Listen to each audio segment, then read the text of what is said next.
let us focus on the Word of God, and we welcome the servant of the Lord who will be sharing to us this afternoon ang mga salita po ng Panginoon, no other than our beloved Pastora Sonia Marcos.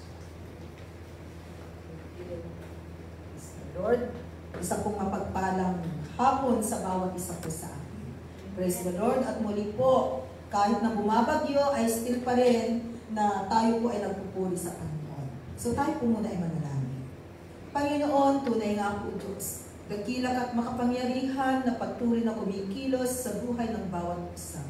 Maging sa mga salita mo na aming nga pong pag-aaralan sa hapon na ito, dalangin ko o God, patuloy na mangusap ka sa bawat puso.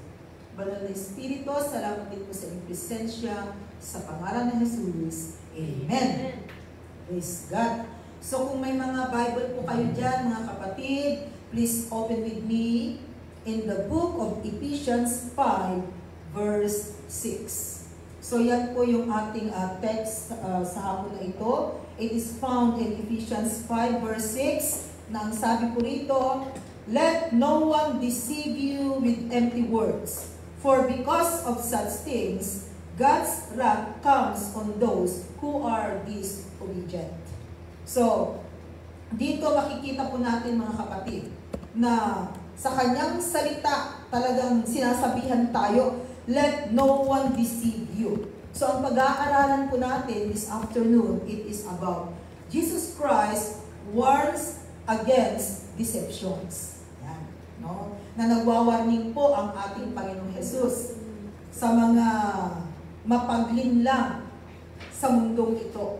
So, alam po natin na ang mundong ginagalawan natin ngayon, no, full of lies, full of deception, na kung hindi po natin titingnan, baka malinlang tayo mga kapatid. Marami na pong mapaglinlang.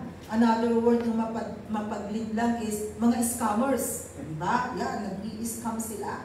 So, hindi lang sa pera, kundi maging sa mga relasyon, may mga scammers. Kaya mag-ingat po tayo.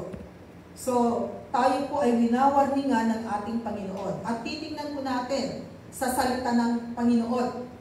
Okay, na tunay po na kung tayo po ay magpapadaig sa gawa ng kaaway. So sabi natin, winawarningan po tayo ng Panginoon sa mga mapaglinlang. So tingnan po natin sa kanyang salita. So, kanino po tayo mag-ingat? No. Sabi ng Panginoon, number 1 po natin is that of Satan and his demons. Yan. Mag-ingat tayo. Alam natin na talagang mapaglinlang po ang kaaway. Sino ba ang kaaway natin sa mundong ito? It is not against flesh and blood, but those evil spirit. Yun po ang tunay na kaaway sa mundong ito. So, sabi po dyan sa ating supporting verse, yan. And verse 41, sabi niya, John chapter 8, verses 41 to 47 is our supporting verse. So, sabi niya, you are doing the things your own father does. We are not illegitimate children, they protested. The only father, hindi pa po ako tapos.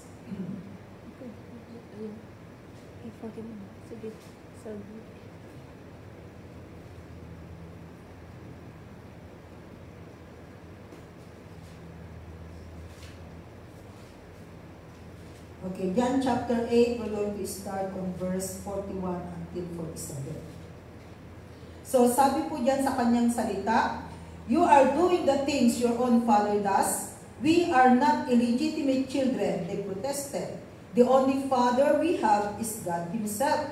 And verse 42, sabi po ng ating Panginoong Jesus, Jesus said to them, if God were your father, you would love me, for I came from God, and now I'm here. I have not come on my own, but He sent me. So dito makikita po natin, kasi maraming mga tao during that time na, yan, sabi nila that they are children of the living God.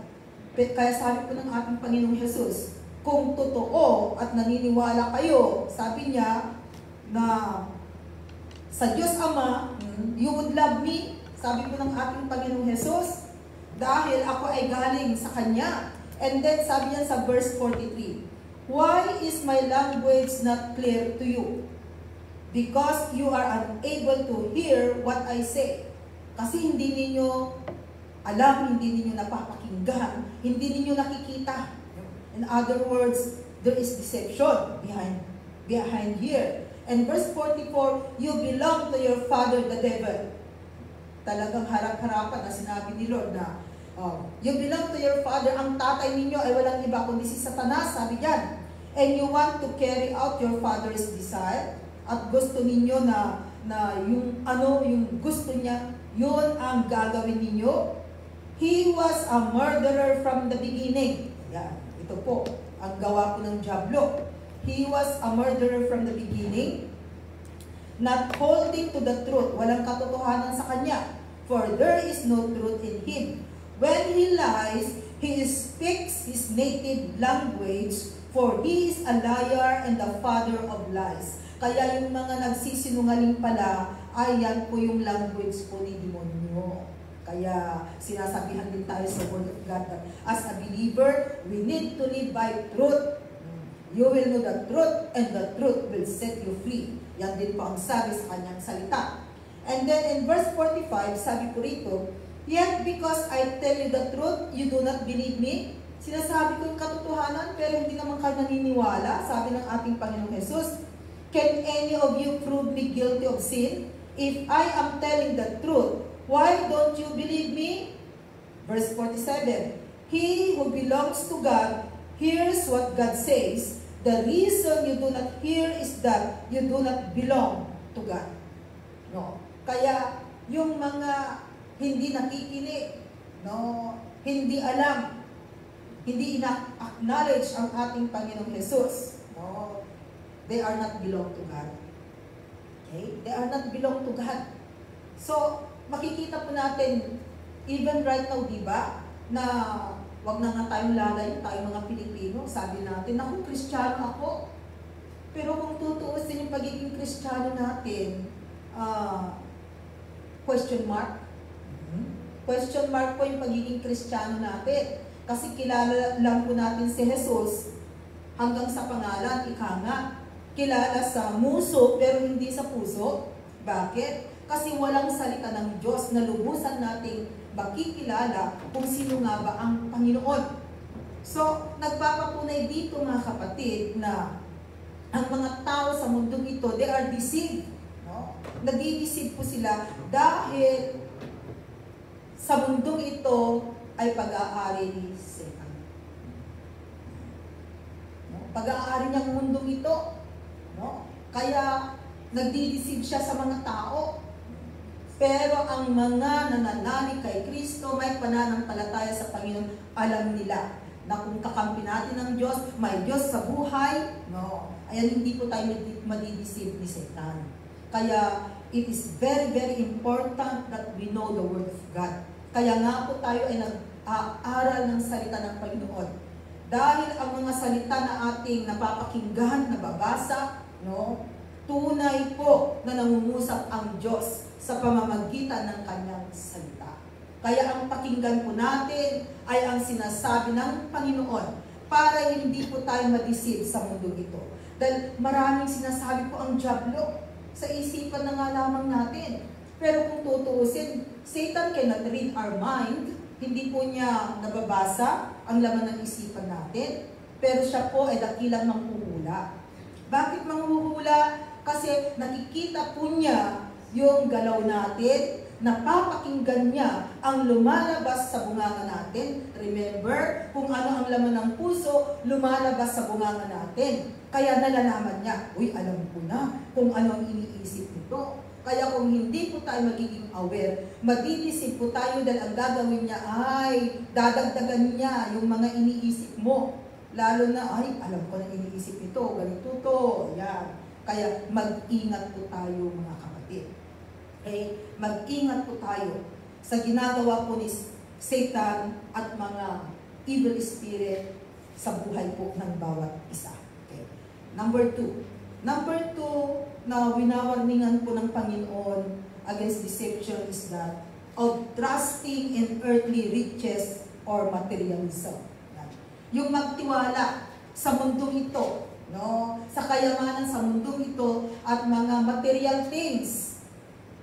Kaya nga pala, even in the Word of God, sabi doon, be content, especially for us, no? Be content, sabi po ng Panginoon.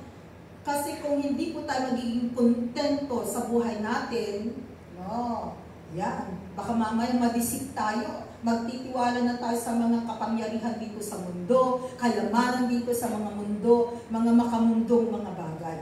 Which is, ay mawawala po tayo mga kapatid sa kaharian ng Panginoon.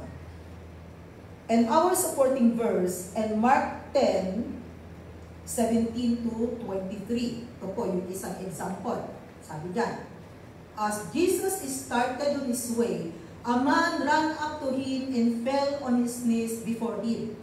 Good teacher, he asked, what must I do to inherit eternal life?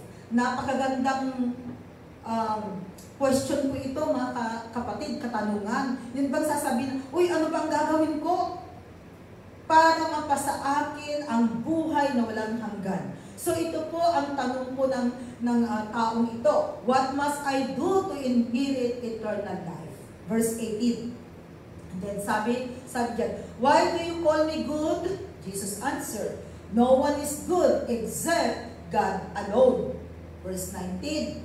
And then, you know the commandments? Sabi ni Lord, alam mo ba yung mga commandments? Ayan, do not murder, huwag kang pumatay, do not commit adultery, huwag kang mangalunya, do not steal, huwag kang magnakaw, do not give false testimony. Yan, no, huwag kang gumawa ng kwento-kwento, huwag kang magchismis, sabi ng Panginoon. Do not defraud, honor your father and mother. Oh. And then in verse 20, sabi po dyan, teacher, he declared, all this I have kept since I was a boy. Buti pa ito. Mas mabait ng dihamak kaysa sa atin. No? Kasi nung tayo mga bata, maaaring pasaway, no? Mahilig makipag-away, nagsasalita ng mga hindi magagandang mga salita. Pero sabi ng taong ito, no? Ginawa ko na yan. No? I have kept since I was a boy. Noong maliit pa ako, nung bata pa ako, alam ko na yan, ginagawa ko na. And then verse 21. Jesus looked at him and loved him. Mahal siya ng Panginoon. Kaya sabi ni Lord sa kanya, one thing you lack, he said, go, sell everything you have, and give to the poor, and you will have treasure in heaven, then come, follow me. Yan. Kasi sinusunod niya lahat ng commandments daw. Oh, so sabi ni Lord, one thing you lack. Kasi nga naman, wala sa 10 commandments, yung makikita mo doon na, no, ibigay mo ang lahat-lahat ng iyong ari-arian sa Panginoon. No, ayun. So, one thing you lack, sabi ni Lord, go, sell everything you have, and give to the poor, and you will have treasure in heaven. Then come, follow me, sabi ng Panginoon. Verse 22. At this, the man's face fell. He went away sad because he had great wealth. So, itong tao ito, nagtiwala siya sa kanyang kayamanan. No. Yun bang pinanghahawakan pa rin niya ang mga material things, yung kanyang kayamanan. Napag-isip niya, paano na lang? No? Hindi niya kayang sundin yung ipinag-utos ng Panginoon that you sell everything. Kasi naniniwala po tayo na kung tunay na walang imposible sa Panginoon, pwede niyang ibalik, doblehin ng Panginoon, no? Ang tinitingnan ng Panginoon ay willingness ba na sundin yung kanyang sinasabi, no? Kasi kung tutuusin, sinusunod niya yung mga commands, yung sinabi ng Panginoon kanina. Pero itong isang ito, with regards sa riches, pera, no? Kayamanan, material things, marami pong nawawala sa kanilang paglilingkod sa Panginoon. Kaya mag-ingat po tayo mga kapatid, because even riches, material things can deceive us, no? It will deceive us kung ito po yung ating titingnan, panghahawakan, na paano na lang yung buhay ko. Eh, naririto pa naman ako sa mundo. No? Pero alam po ninyo mga kapatid, No? Ang pag-obey sa Panginoon, ang pagsunod sa Kanya, especially, mismo ang Panginoong Jesus ang nagsasabi sa Kanya. No? So, kung talagang nananalig siya at tunay na kinikilala niya that Jesus is good, that He is a great teacher, no? Edi dapat sana sumunod siya. Nung sinabi ng Panginoon, one thing you lack, no? Meron kang lacking. No? Ano kaya sa paningin ni Lord ang lacking natin? Okay? No. Ano kaya yung lacking din natin kung kaharap ang Panginoon? No. Ano din kaya ang sasabihin ni Lord sa atin? Kaya tingnan natin, baka maging katulad tayo ng young men na ito na may kayamanan. No. Kaya dito po, yan, it's a lesson to each one of us na huwag po nating panghawakan ang kayamanan sa mundong ito, ang mga material things. Huwag po nating ipagpapalit yung atin pong paglilingkod sa Panginoon. Kaya sabi dun sa verse 23, Jesus looked around and said to His disciples, how hard it is for the rich to enter the kingdom of God. O, sino dito ang gusto maging yumaman, millionaire? No? No? Sabi dyan, how hard it is for the rich to enter the kingdom of God. Mga kapatid, kung tayo po ay magiging billionaire or millionaire, huwag nating pamarisan. No. Huwag nating pamarisan ng taong ito. No. Para hindi po tayo mahirapan sa pagpasok sa kaharian ng Panginoon. Kundi andun yung willingness po natin. Kaya siguro hindi tayo ginawang millionaire ni Lord, no? Kasi baka kung millionaire po ang bawat isa sa atin, makakalimutan natin ang Panginoon. Kaya sabi ni Lord, yun lang sapat ang ibibigay ko sa iyo. At least, hindi ka nahihirapan sa buhay mo sa mundo ito, no? Pwede mo ring bilhin yung mga gusto mo, kasi baka kung maging billionaire ka, maging millionaire ka sa mundong ito, makakalimutan mo ako. So, how hard it is for the rich to enter the kingdom of God. Kaya, di ba, even the word of God, sabi doon, pagsabihan ninyo yung mga mayayaman. I think in the book of Timothy, di ba? Pagsabihan ninyo yung mga mayayaman, turuan ninyo sila na gamitin ng maayos ang kanilang mga kayamanan. Minsan mahirap kong turuan yung mga may pera. No? Kasi ang pera ay makapangyarihan, especially sa mga Pilipino. No? Makapangyarihan ang pera. Ang pera po ay powerful. Ang pera ay nangungusap. No? Kaya tingnan ninyo, may mga terminology po tayo na mga Pilipino sa Pilipinas na, pera ka lang. Diba? Pag sinabing pera ka lang, alam mo na yon. Uso-uso ang mga hitman. Diba? Magbabayad lang sila ng hitman. Naku, hindi kaya nakakakonsensya yun, na yun yung magiging profession mo. Kasi hanap buhay yun. Isn't it? Yung pagiging hitman. Imagine, babayaran ka ng pera at talagang sharpshooter ka na magpapatay ka ng tao, papatayin mo ang isang tao nang dahil lamang sa pera. Kaya ang pera po ay hindi masama, ha? The love of money, yun ang mali. Ang pera, kailangan natin sa mundong ito. No? Kaya nga tayo nandito because of money. Because of money, dahil kailangan natin. Pero ang masama, pag minahal na po natin ang pera. Dahil kung minahal na po natin ang pera, kapatid, no, mapapahamak po tayo. Kaya wag po tayong mapaglinlang po ang pagtitiwala sa earthly riches and material things. Number 3. Number 3 po natitingnan po natin, na winawarningan tayo ni Lord, baka tayo po ay malinlang, is that of legalism and good works. Pag sinabing legalism, it means ito yung tao na for her, salvation can get through good works.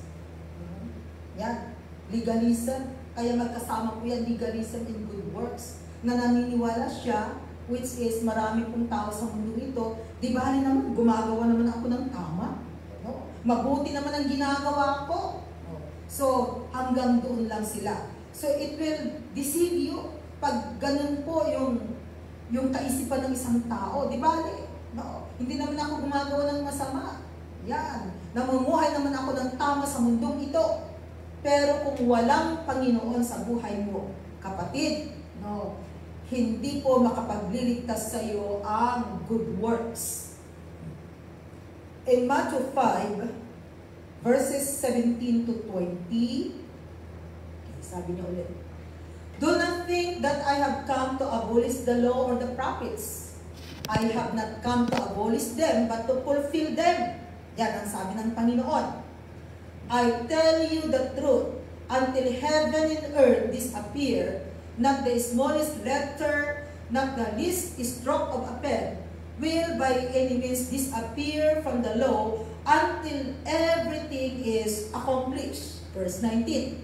"Anyone who breaks one of the least of these commandments and teaches others to do the same will be called least in the kingdom of heaven. But whoever practices and teaches these commands will be called great in the kingdom of heaven." So nagpapatunay lamang po na hindi lamang tayo tagapakinig, but we need it to put it in action.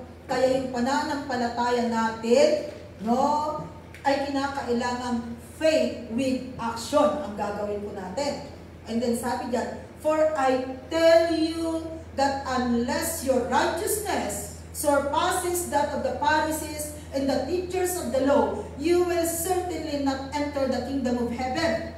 Pansinin po natin itong verse 20 na ito. Nang sabi yan, "For I tell you that unless your righteousness," yung daw pagiging matuwid natin, no, ay malalampasan yung pagiging matuwid ng mga Pharisees and teachers of the law. Ang mga Pharisees, mataas po yung kanilang standard dahil talagang pinag-aralan po nila yung salita ng Panginoon. Pero ang kulang po sa kanila is that kulang po in action. Pero tingnan ninyo, "Unless your righteousness surpasses that of the Pharisees and the teachers of the law, you will certainly not enter the kingdom of heaven." Sa madaling salita, no, ang sabi ng Panginoon, kung wala ako sa buhay ninyo, you cannot surpasses the righteousness of the Pharisees and the teachers of the law. Kaya salamat sa Panginoong Jesus. Because of Him, no, you and me, we become righteous in the sight of God. Yan. Nagiging matuwid po tayo sa paningin ng Panginoon. So, kasi ang mga Pharisees na ito, they believe in good works po sila. Because some of them, during their time, they don't believe in the Lord Jesus Christ. Hindi sila naniniwala na siyang anak ng Diyos. No?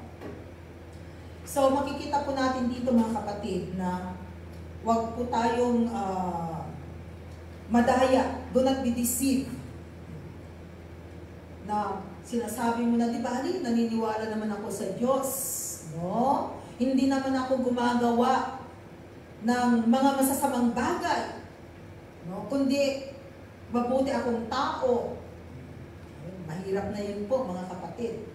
Dahil ang salvation po natin, this is through faith. No, sa ating Panginoong Jesus. So, ingat po tayo. Because I believe if we have faith in the Lord, kung tayo po ay nananalig at nananampalataya sa Panginoon, sumusunod na rin po doon ang magagandang gawa na gagawin natin. Because we have Jesus Christ. Doon natin makikita na may pagbabago sa buhay. No? Binabago po tayo ng Panginoon. Okay, another, number 4 po natin is that of man-made traditions.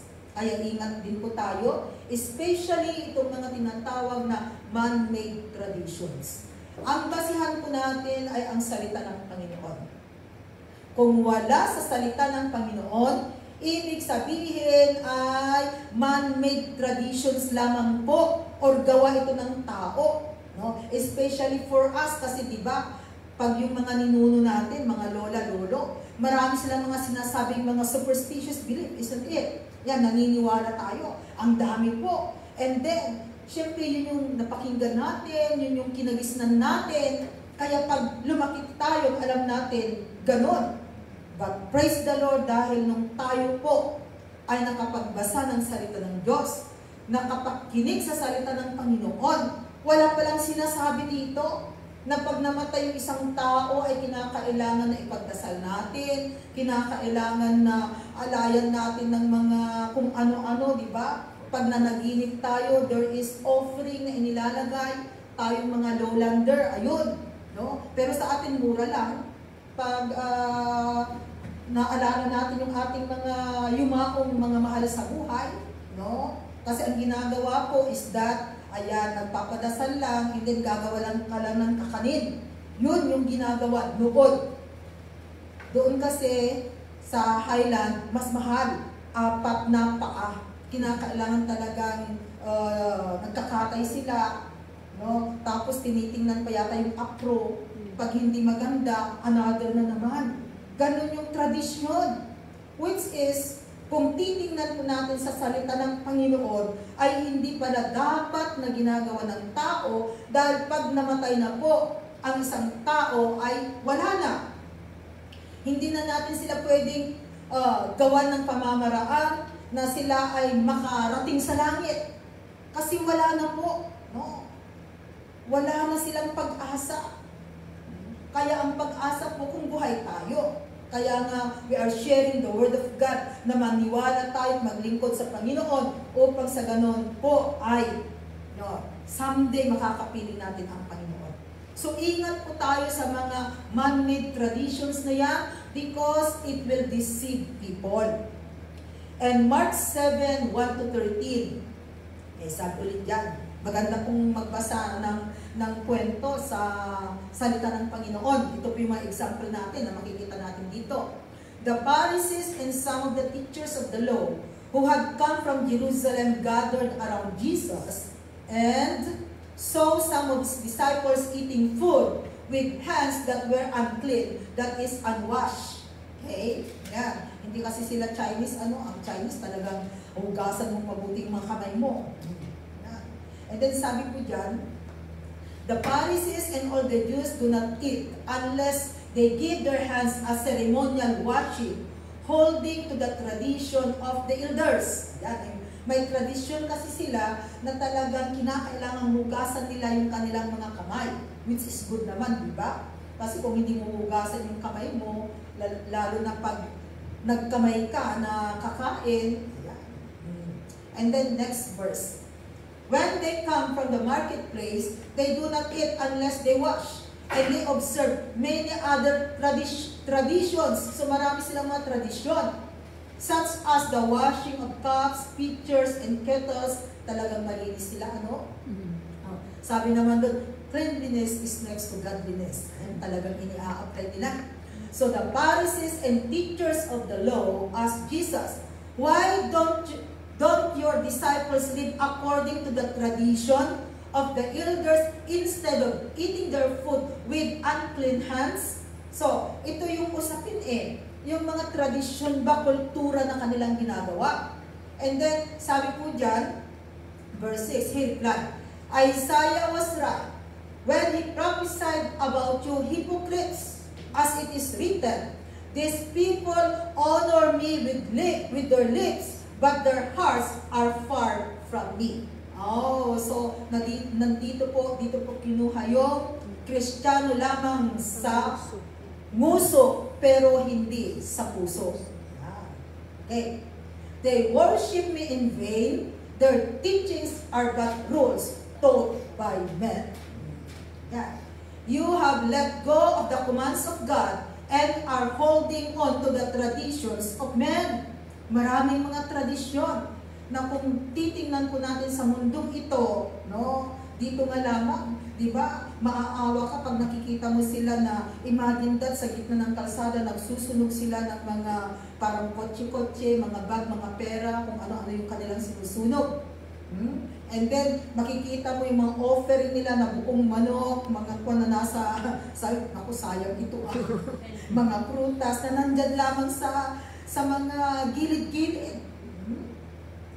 So sabi niya, and he said to them, you have a fine way of setting aside the commands of God in order to observe your own traditions. Verse 10. For Moses said, honor your father and your mother, and anyone who curses his father or mother must be put to death. Verse 11. But you say that if a man says to his father or mother, whatever help you might otherwise have received from me is korban, that is, a gift devoted to God, ang ibig sabihin. Then you no longer let him do anything for his father or mother. Kasi hindi na nila tinutulungan yung kanilang mga magulang, nakabase na sila doon sa kanilang tradisyon. Then sabi diyan, thus you nullify the word of God by your tradition that you have handed down, and you do many things like that. So dito makikita po natin ng mga bagay na ito ay hindi po nalulugod ang Panginoon. Kaya He is warning. Jesus Christ warns against deceptions. Kasi marami pong nalilinlang na mga tao sa mundong ito because of man-made tradition. Kaya bawat isa po sa atin, now that we come to know the Word of God, tumayo po tayo sa katotohanan sa salita ng Panginoon. Ang basihan natin ay ang salita ng Diyos. Kung wala po sa salita ng Panginoon, ibig sabihin, ito ay man-made tradition lamang, tradition po ng tao. Yan. Lalo na pag Holy Week, di ba? Yes, Holy Week, and then Fiesta ng Patay. This coming November 1, ayan, malapit na. Imagine na nagpepesta sila, no? Patay. Ano pa mangyayari dun sa patay? So makikita natin dito na maraming ginawang rules, tradisyon ang tao sa mundong ito. Which is dapat alam natin. Kaya turuan po natin yung ating mga family. Kung meron tayong mga kaibigan, kakilala, kapamilya, na gumagawa pa rin po ng mga man-made traditions na ito, no? Magpagamit po ang bawat isa. No? Magkaroon po tayo ng courage. Magkaroon po tayo ng boldness na sabihan sa kanila na hindi na po yun yung nararapat nilang gawin. Pag masabihan natin sila, alam po ninyo, no? Kung tutuusin yung mga gagastusin na sanang pera sa mga tradisyon na yan, pwede nilang magamit para sa damor pa na makakatulong sa kanilang pang-araw-araw na buhay. No? Kaysa yung bibilhan mo ng kung ano-ano, wala namang mangyayari because of the tradition lamang. Kasi yun yung kultura, kaya dapat po ituro po natin sa kanila. Sino pa po ba ang magtuturo sa mga mahal natin kundi tayo? Dahil tayo yung kapamilya nila, tayo yung nakakakilala sa kanila. Mas mahirap po pag iba. At least kung ikaw, no, pagsalitaan ka man nila, no, okay lang, kapamilya ka nila. Pero pag ibang tao, mas mahirap. At mas madali po natin silang makausap kasi kilala natin sila. So magkaroon po sana tayo ng courage, ng boldness, na ituro ang katotohanan sa ating mga mahal sa buhay para po sa ganun ay hindi po sila malinlang sa mundong ito. Okay. Another po is that of false prophets. Yan. False prophets. Napakarami na pong mga false prophets, mga kapatid. Matthew 7 verses 15 to 23. Sabi niya ulit sa kanyang salita, watch out for false prophets. They come to you in sheep's clothing, but inwardly they are ferocious wolves. Kaya ingat. By their fruit, you will recognize them. Yan. Kaya tingnan natin. No? Kasi makikita mo naman sila, the way dito. Yung kanilang mga action, makikita mo naman. Do people pick grapes from thorn bushes or figs from thistles? Likewise, every good tree bears good fruit, but a bad tree bears bad fruit. Verse 18. A good tree cannot bear bad fruit, and a bad tree cannot bear good fruit. Kung ano ang puno, dapat siya ang bunga. Every tree that does not bear good fruit is cut down and thrown into the fire. Thus, by their fruit, you will recognize them. Verse 21. Not everyone, ayan, yung favorite verse po natin. No? Pag free believers ka, dapat memorize mo na ang Matthew 7 verse 21. Not everyone who says to me, Lord, Lord, will enter the kingdom of heaven, but only he who does the will of my Father who is in heaven. Yan po ang sabi dyan. And verse 22, many will say to me on that day, Lord, Lord, did we not prophesy in your name? And in your name, drive out demons and perform many miracles? O tingnan po ninyo, they drive out demons. Pero ang sagot ng Panginoon in verse 23, then I will tell them plainly, I never knew you. Away from me, you evildoers. Kaya hindi lahat pala, katulad ngayon po, hindi lahat ng naghahayag ng salita ng Panginoon ay talagang totoo. If they are the one who share the Word of God, pero kulang at sobra, no, na i-share po nila, kasalanan sa Panginoon. No? Because they deceive people. Sabi sa kanyang salita, huwag nating kulangan at huwag nating dagdagan ang salita ng Panginoon. No? Iisa lang naman ang Biblia na ginagamit po sa mundo. Pero ang interpretasyon ay ibang-iba. Doon na po nagkakaroon ng hindi pagkakaunawaan dahil iba na po yung interpretasyon. Kaya merong mga sekta na nangunguha sila ng offering, there is proper place naman. Kaya nga yung sumusunod sa atin sa street preaching in Blackman, no, pinagsasabihan sila dahil there are times na tayo yung street preacher doon, nag-street preaching tayo, may nangungulekta ng offering.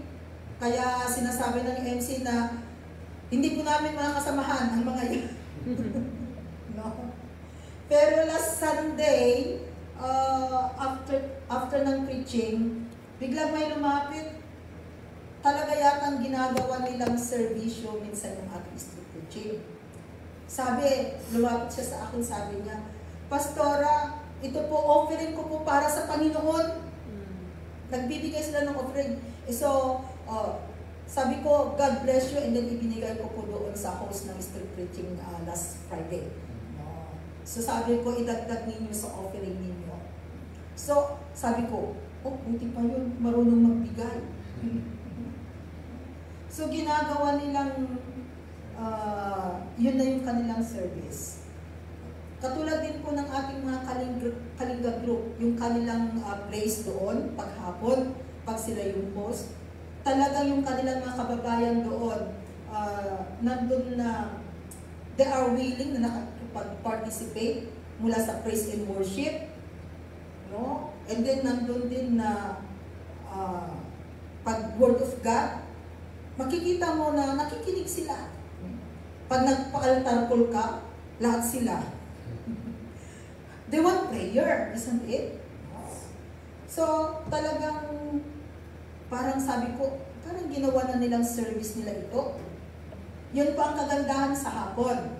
Kasi last Sunday din, yung mga ifugaw sa Blackman, sabi nila, maganda yung banat po ng MCA.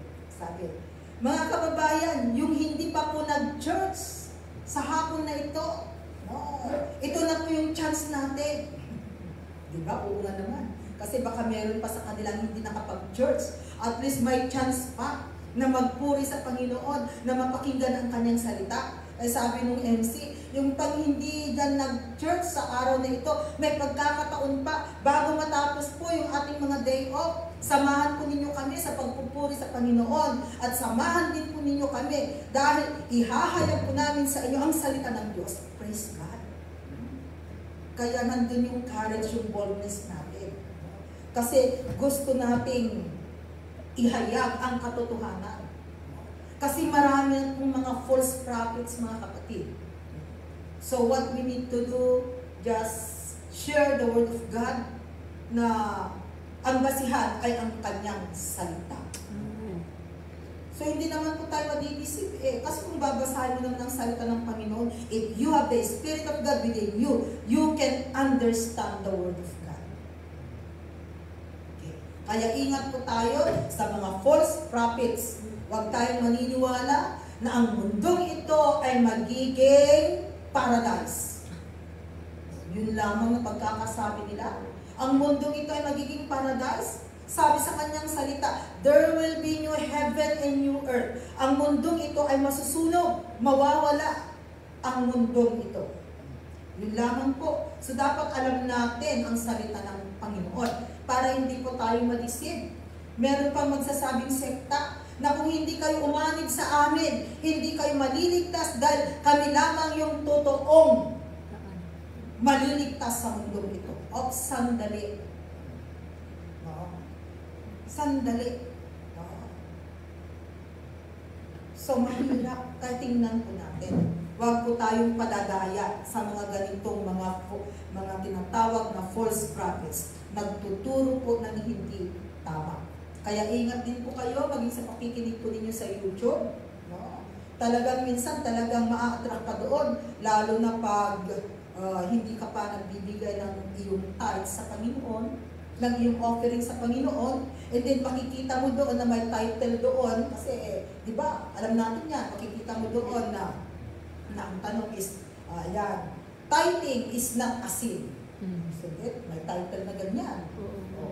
Ayan. Kaya pag nakita mo, hindi naman pala kasalanan. Noon lang yun, hindi na ngayon.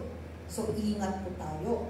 No? Kaya dapat alam natin ang salita ng Panginoon. So, wag na po kayong makikinig ng mga iba't ibang kung ano-ano na hindi po ninyo kilala. Because you know, spirits are transferable. Even sa pakikinig lamang po, meron pong mga espiritu doon sa pinapakinggan po natin na kung hindi po kayo aware mga kapatid, you will be deceived. Because the spirit of deception right now is rampant mga kapatid. Kaya ingat po tayo. Okay. Another po, na winawarningan ni Lord na huwag daw po tayong hayaan na tayo ay malinlang is that of one's own heart. Yung ating sariling puso. Tignan ninyo baka yung sariling puso mo, hindi mo na namamalayan kapatid, nililinlang ka na pala ng iyong sariling puso. Kaya ingat po tayo. Matthew 7:20-23. Sabi dyan. He went on, what comes out of a man is what makes him unclean. Kung ano daw yung lumalabas sa bunganga, no, yun po yung nagbibigay po ng karumihan. And then verse 21. For from within, out of men's hearts, come evil thoughts, sexual immorality, thief, murder, adultery, greed, malice, deceit, lewdness, envy, slander, arrogance, and folly. All these evils come from inside and make a man unclean. Yeah. Kasi kung sa labas sana, di nakikita mo, ay naku, nakikita mo, meron pala siyang ganito, ganito. Wala kundi inside. No? At yan po ay nandyan sa puso. Kaya nga palagi natin sinasabi na yung puso natin ay kinakailangan isang pusong malinis, isang pusong dalisay, isang puso na kalugod-lugod sa Panginoon. So panatiliin po natin na dapat ganun yung puso. Kaya palagi po sana tayo nag-check ng puso. Kasi in literal, no, pag may sakit ka sa puso, baka mamay ma-atake ka, mawala ka ng di oras. Kaya yung mga may sakit sa puso, talagang nag-iingat sila. Iniingatan nila. Spiritually, all of us, we need to take care our heart. No. Dapat ingatan po natin ang puso ng bawat isa.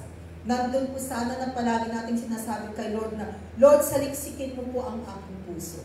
Kung may nakikita ka, Panginoon, na hindi tama, Lord, forgive me. Cleanse me with your precious blood. Yun po yung ating pamamaraan upang sa ganoon, yung puso po natin ay mananatiling busilak. Huwag nating lalagyan ng basura. Alam naman natin yan eh. Nararamdaman naman natin. Alam natin ang sarili natin, isn't it? Alam mo kung talagang totoo ka. Alam mo kung nagkukunwari ka lamang. At alam mo kung nililinlang mo sarili mo. Kaya tingnan po natin. Mailihim man po natin sa tao pero hindi sa Diyos. Because God sees our heart. Alam ni Lord ang buhay natin. Ang buhay natin ay katulad ng isang aklat na bukas. Kahit na ikandado mo man ang buhay mo, pero sa Panginoon lantad po. Alam ng Panginoon.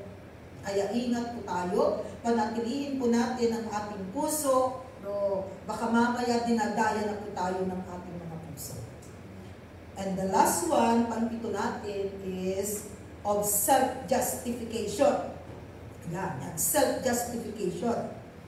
Luke 18:9-14. To some who were confident of their own righteousness and looked down on everybody else, Jesus told this parable. Two men went up to the temple to pray, one a Pharisee and the other a tax collector. Okay? The Pharisee stood up and prayed about himself. God, I thank you that I am not like other men. Tingnan natin, self-justification, self-righteousness. Nag-pray nga siya sa Panginoon. Pero sabi niya, no, ikinukumpare niya yung sarili niya sa iba. Talagang sinasabi niya na hindi ako katulad ng ibang tao. They are robbers, evildoers, adulterers, or even like this tax collector, yung kasama niya. At saka itong katabi kong ito, tax collector. Sabi ng Pharisees nito. And then sabi ko, I fast twice a week and give a tenth of all I get. Tingnan po ninyo, kahit na ganito yung ginagawa mong kapatid. Pag nandun yung self-justification, self-righteousness, dinadaya mo sarili mo. Okay? And then, but the tax collector stood at a distance. Tingnan po ninyo yung attitude po ng tax collector na ito. He would not even look up to heaven. Nahihiya pa siyang tumingala sa langit. But beat his breast and said, God have mercy on me, a sinner.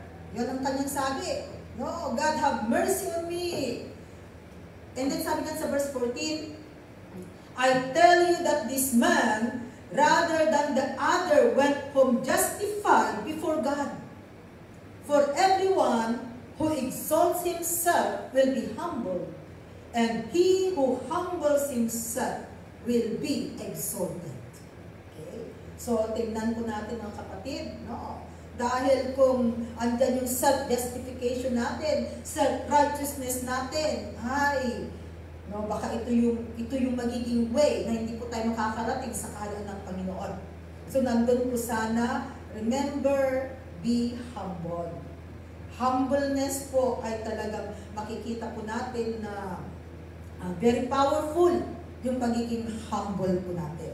So, ingat po tayo sa mga deceptions na ito na minention ng ating Panginoon. No? Ano yung mga sabi ni Lord? Ingat tayo sa ang banda of Satan and his demons. Yan. Sa gawa ni Satanas at ng mga demonyo. Ingat tayo, they are really deceivers sa mundo ito. Diba? Ang main job po ni Satan is to kill, to steal, and to destroy. Kaya ingat po tayo mga kapatid. Another is that of trusting in earthly riches and materialism. Kaya huwag po tayong magtiwala sa kayamanan, sa mga bagay-bagay, mga material things, kundi ang pagtiwalaan po natin ay ang Panginoon. Another is that of legalism and good works. So, hindi po nakikita dahil sa sinasabi mong mabait ka, gumagawa ka ng tama, oy, sandali. No? Hindi po yun ang nakapagliligtas, kundi pag may Jesus po sa buhay natin, nandun na po na sumusunod ang good works. Okay? And then another is that of man-made traditions. Kaya yung mga rules, man-made rules, man-made traditions, ang batayan po natin ay ang salita ng Diyos. Kung nasa kanyang salita, ibig sabihin, this is from God. Pag wala sa salita ng Panginoon, sandali, man-made lamang po yan. So ingat, at baka tayo malinlang. Ano pa? Of false prophet sa mga nagtuturo po. No? Kaya dapat alam natin ang salita ng Diyos. You should know your own Bible. Kaya mahalaga po na meron po tayong sariling Biblia para talagang nababasa po natin ang salita ng Diyos at alam natin ang salita ng Panginoon. Another is that of one's own heart. Yung mga puso natin, ingatan po natin, baka linlangin po tayo ng ating mga puso. Kaya winawarningan po tayo ng ating Panginoon. And of course, of self-justification. No? What we need to do is that be always humble in the Lord. Sabi nga sa kanyang salita, consider others better than yourself. Kaya huwag nating sasabihin, Lord, mas mabait ako kaysa sa kanya. Yan. Do not compare yourself. Dahil hindi po natin pwedeng sabihin na we can compare. Remember, all of us, we have uniqueness. Ito ang tatandaan mo, kapatid. Meron pong unique sa'yo na wala dyan sa katabi mo. It's one of us. We have our own unique. Kaya wala po tayong dapat kaingitan sa ating kapwa. Okay? And of course, of self-justification.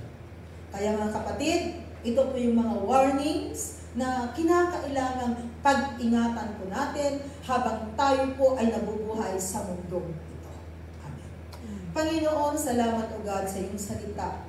Natunay nga po, Panginoon, napakarami pong mga bagay-bagay sa mundo ito ang nanlilinlang, Panginoon, sa buhay ng mga tao. Lord, salamat dahil may salita ka, O Diyos, na amin nga pong napapakinggan at pinanghahawakan.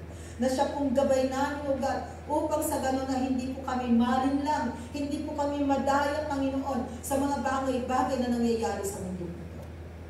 Kaya, Panginoon, patuloy, O God, na tulungan mo kami, turuan mo kami, Panginoon, ng mga bagay-bagay na naaayon sa iyong pamantayan.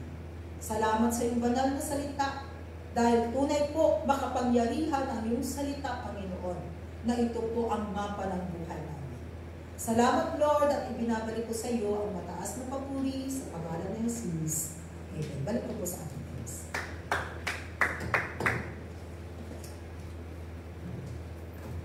Amen. Amen. Maraming salamat po, Pastora, for the Word of God.